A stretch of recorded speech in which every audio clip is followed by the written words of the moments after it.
Cheating Polish bastards. I think that pretty much sums up my thoughts on tonight's game, but I don't want to make it all about Poland because Scotland were really good tonight. I thought we played great.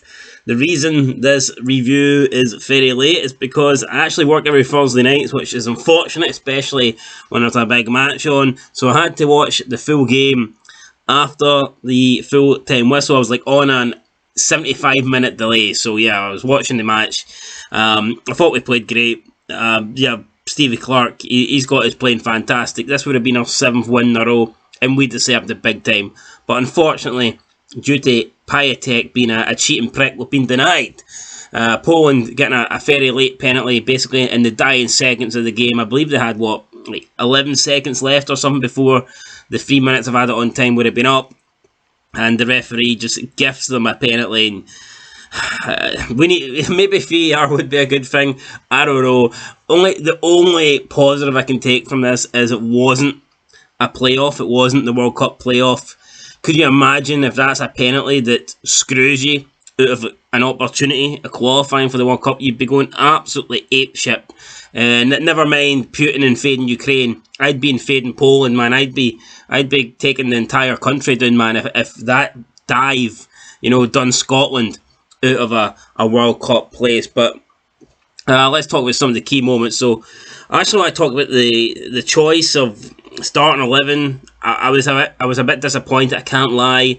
Don't get me wrong, I actually pretty much named most of this team in my prediction. I got quite a lot of this 11 right, but I was disappointed by some of Steve Clarke's decisions.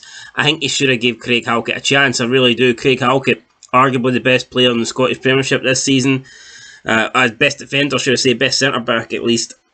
And he wasn't given a chance, and it's really frustrating because out of Scotland's back three, only one of them is a natural centre-back in Grant Hanley.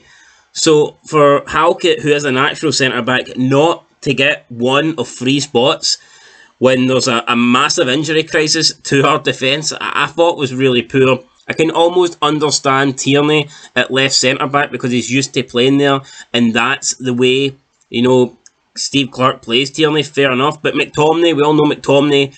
Not only is McTominay a midfielder, he's not that good. Let's be fucking real. If McTominay didn't play for Man United, is there any guarantee he would be in the squad? I don't think so. And to play him at centre-back over Craig Halkett is a massive, massive error, in my opinion.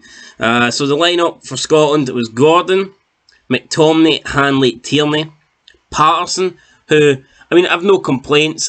I said start O'Donnell and switch him with Patterson like halfway through the game. He kind of did the opposite. He started with Patterson, then switched him with O'Donnell in the second half. No complaints with that. Greg Taylor at left back. Big complaints here. I wanted Tierney pushed out on the left to make room for Halkett at the back. He didn't do that. But he started Greg Taylor. Fucking Greg Taylor. If he was going to play Tierney at left centre-back, could he not have at least tried Aaron Hickey and gave Aaron Hickey a start, for Scotland? Just Greg Taylor, man. We know what Greg Taylor is. We know what Greg Taylor does, and he's just not that good, man, if we're being honest. With all the left-backs we have, and we've got some really good... Obviously, we've got 2 of the best left-backs in Britain, undeniably. We've got Tierney and Robertson. Then you've got likes of Hickey, who's been deemed as one of the next best wonder kids coming through. You look at club level, you've got young players with promise, like Josh Doidge coming through for Hibs, and to me it baffles me that Greg Taylor is the man that got into this team, but that's who Steve Clarke picked. Midfield, he didn't really do that. I don't know. He had McGregor. He had 4 midfielders in there: McGregor, Gilmore, McGinn, and Christie. But we all know Christie can kind of play off Adams, and then he had Adams up front. I kind of predicted he would play Adams along with Christie. That's what I kind of expected him to do. But we played really well. Big opportunity. 10th minute, Poland give the ball away. It's picked up by McGinn. And now I love McGinn. I think I said in my preview, I think McGinn is the best player in our team, and I think he is arguably, when he plays at his best, he is world class. There's no doubt about that in my mind. But He picked up the ball in the 10th minute after Poland gave it away, and Shea Adams was making a run into the box. Shea Adams was in... The pass was clear. I could have played this pass, but for some reason McGinn didn't play it. And if he plays the pass, he's given Adams literally a one-on-one with the keeper, but he didn't do it. He took a touch, he came in more central, he passed it to Kalmak, and Kalmak blasted it over the bar, and that should have been 1-0 to us right there. But it wasn't. Then there was like a 36th minute with like a scramble in the box. I mean, we had about 5 or 6 shots that were getting blocked by Polish players. I mean, we were literally swinging everything at it. Couldn't seem to get the breakthrough. We go into the second half. Poland, to be fair, not really offering much. They did have one opportunity. I believe it was PIATEK, the cheating wee prick, took the shot, and it was Gilmore who managed to get all the way back onto the line, cleared it off the line, denied Poland for taking the lead. Shortly after that, a few minutes later, we have a free kick, whipped into the box by McGinn, and it was Kieran Tierney, small Kieran Tierney, was the one to get the head on it, glancing header into the back of the net, past Shurasabisky, and Scotland have a 1-0 lead, a deserved 1-0 lead. We should have seen the match out. We get to the 92nd. There was actually there was a moment where McGinn is through, and there's the slightest amount of contact, and it's not a penalty, but there's a slight amount of contact, and McGinn decides not to dive. McGinn decides not to go down and try and con the referee out a penalty.